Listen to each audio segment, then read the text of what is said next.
Okay,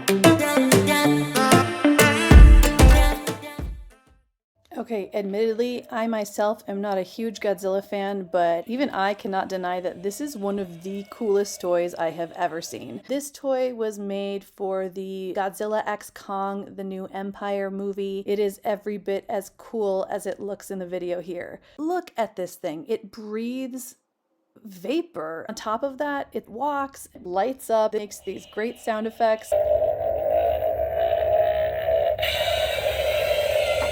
This vapor mechanism has been used hundreds of times at this point by my 7-year-old. It still works great. This outputs a lot of vapor. Of course, it's harmless. It's just water. This little thing on the top pops up. Put a little water in the dropper. Make sure it's not distilled water. Tap water is just perfect. This is my son's toy. It's his favorite toy. He wants to bring it with everywhere. It's not exactly small, so I mean, just look at it. This thing is awesome.